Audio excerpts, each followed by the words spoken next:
And severe weather here and across the country has led to delays in COVID vaccine shipments, and that includes much needed doses right here in Spokane County. The delays are also affecting appointments at Spokane's mass vaccination site at the arena. Ian Smay for our CREM 2 vaccine team live in the newsroom tonight with more on this. Ian? That's right, Mark. That severe weather both here and across the country has led to about 90% of the state's weekly COVID-19 vaccine allotment being delayed. But state health officials hope more shipments will be delivered in the coming days. Due to the delays, the mass vaccination site in the Tri-Cities is closed through the weekend.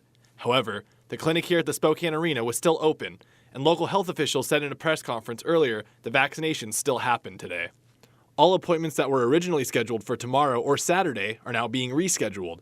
People who had those appointments should expect an email or text today with a new date and time window for their vaccine. Those who had appointments Sunday or next Monday will receive phone calls from the Department of Health to reschedule later in the week. Health officials have said they're confident the rescheduled appointments can be carried out next week. Next week will just be a busy week, trying to pull in some extra staff so we have that extra support, but we're pretty confident that we can get them all done, make it all happen, and then moving forward, we'll just go week by week like usual. This means that the mass vaccination site will be handling appointments that were already scheduled, as well as the makeup appointments. But this doesn't mean that new appointments are being canceled or delayed. Health officials said next week was already set aside for second dose appointments. So we're not actually opening another 4,000 appointments.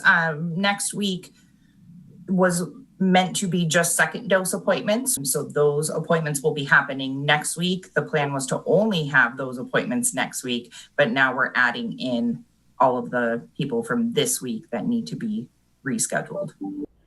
Also here in Spokane, Providence and Multicare have had to reschedule a number of appointments to next week due to a delay in shipments they were expecting to receive.